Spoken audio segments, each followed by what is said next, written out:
తాడేపల్లిగూడెం నియోజకవర్గంలో ఇంతమంది రైతులు నష్టపోయిన రైతులతో మాట్లాడడం జరుగుతుంది. ఇక్కడ మీరు వెనకాల చూస్తున్నారు, ఇలా వీళ్ళ పంటల్లోకి నీళ్లు వచ్చిన పరిస్థితి. ఈ పరిస్థితి కేవలం ఈ గ్రామానికి చెందే 500 ఎకరాలు. ఇలా చుట్టుపక్కల గ్రామాలు ఈ జిల్లా అంతా కలుపుకుంటే కనీసం 40,000 ఎకరాలు ఇలా నీట మునిగిందని అంచనా. మరి రైతులు ఇంతగా నష్టపోతుంటే ఏ ప్రభుత్వానికైనా ఎందుకు కనిపించడం లేదు? ప్రతి రైతు ఇక్కడ చెప్తున్నారు, అమ్మా ప్రతి ఒక్కరికి కనీసం 14,000 రూపాయలు ప్రతి ఎకరాకి పెట్టుబడి అయింది. చాలా మంది కౌలు రైతులము, అప్పు తెచ్చుకొని పెట్టినాము. కనీసం ఒక్కొక్కరికి 2 లక్షలు అన్న అప్పు ఎంతకన్నా కనీసం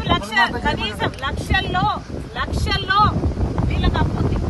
కనీసం 2 లక్షలు ప్రతి రైతుకు ఇక్కడ అప్పు ఉంది. మరి ఇలాంటి పరిస్థితుల్లో ప్రభుత్వాలు ఏం చేస్తున్నాయో సమాధానం చెప్పాల్సిన అవసరం ఉంది. వీళ్ళందరూ ఇక్కడ నేను రాగానే అమ్మా మా పొలాలు ఎంతగా మునిగిపోయాయో చూడమ్మా అని వాళ్ళందరూ నీళ్లలో దిగి మరి వాళ్ళ కష్టాలు చెప్పుకునే ప్రయత్నం చేశారు. అందుకే నేను కూడా నీళ్లలో దిగి వాళ్ళ కష్టాలకు రావాల్సిన అటెన్షన్, రావాల్సిన నష్టపరిహారం కోసం ఈరోజు కాంగ్రెస్ పార్టీ కూడా వాళ్ళ కష్టాలలో భాగం పంచుకోవడానికి ఈరోజు మేము కూడా నీళ్లలో దిగి మాట్లాడుతున్నాం. ప్రభుత్వాలు కళ్ళు తెరవాల్సిన అవసరం ఉంది. పక్క రాష్ట్రంలో రేవంత్ రెడ్డి గారు రుణమాఫీ చేశారు. ఇక్కడ రైతులు కూడా అమ్మా మాకు రుణాలున్నాయి, మాకు కూడా రుణమాఫీ అవసరము అని ప్రాధేయపడుతున్నారు. చంద్రబాబు గారికి చెప్తున్నాము, చంద్రబాబు గారు కాంగ్రెస్ పార్టీ కనుక అధికారంలోకి వచ్చుంటే తెలంగాణలో మాదిరిగానే ఇక్కడ కూడా 2 లక్షల వరకు రుణమాఫీ చేసే వాగ్దానం మేము ఇచ్చాము. కానీ మీరు ఇవ్వనంత మాత్రాన చెయ్యకూడదు అని రూల్ ఎక్కడా లేదు.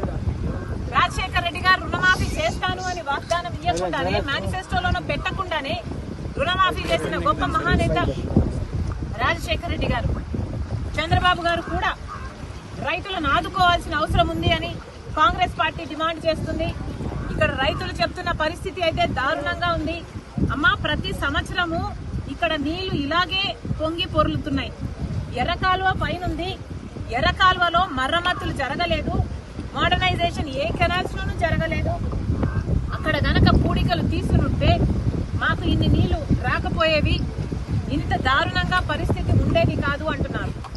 మరి గత ప్రభుత్వం వైసీపీ ప్రభుత్వం, జగన్మోహన్ రెడ్డి గారు ముఖ్యమంత్రిగా ఉన్నారు. జలయజ్ఞంలో రాజశేఖర్ రెడ్డి గారు రైతుల పక్షపాతి అని నిరూపించుకుంటే, జలయజ్ఞంలో రాజశేఖర్ రెడ్డి గారు మిగిల్చి వెలిసిన ప్రాజెక్టులన్నీ 6 నెలల్లో పూర్తి చేస్తానన్న జగన్మోహన్ రెడ్డి గారు 6 నెలల్లో పూర్తి చేయకపోగా కనీసం ఉన్న ప్రాజెక్టులకు కూడా కనీసం మరమ్మతులు చేయలేదు. గేట్లు ఊడి తేలిపోతున్నా పట్టించుకోలేదు. ఆఖరికి పూడికలు కూడా తీయలేదు. కట్టెడు మత్తి కూడా ఎత్తి పోసిన పాపాన పోలేదు. కాబట్టే ఈరోజు ఇంతగా నీళ్ళు వచ్చాయి అని ఈ రైతులు చెప్తున్నమాట. మొత్తం చూసుకుంటే కనీసం లక్షల ఎకరాలలో పంట నష్టం జరిగింది. మరి చంద్రబాబు గారు ఇప్పుడు ముఖ్యమంత్రిగా ఉన్నారు.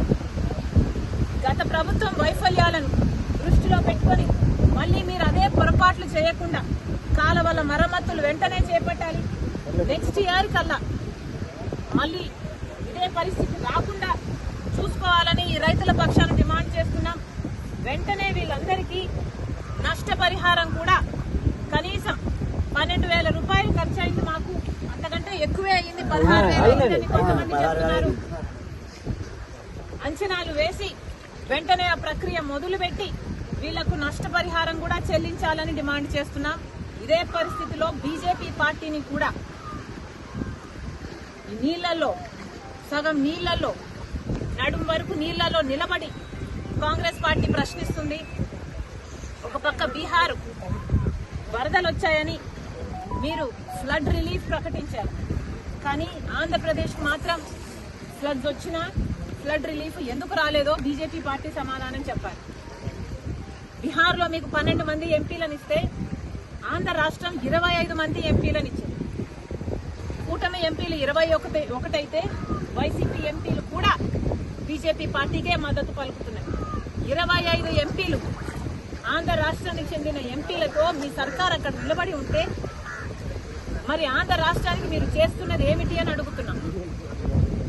ముఖ్యమంత్రి చంద్రబాబు గారు 1,00,000 కోట్లు అడిగితే మీరు శాంక్షన్ చేసింది 15,000 కోట్లు. మరి ఈ లెక్కన మీరు నెక్స్ట్ 5 ఏళ్లకైనా ఎంత ఇస్తారని మేము ఎక్స్పెక్ట్ చేయాలి? ఉన్న భరోసా కూడా పోతుంది. బీజేపీ పార్టీని నిలదీస్తున్నాం. బీహార్కు మీరు వరద సాయం కింద ఇచ్చినప్పుడు ఆంధ్ర రాష్ట్రానికి మీరు ఎందుకు ఇవ్వడం లేదు? For more videos like this, subscribe Big TV channel.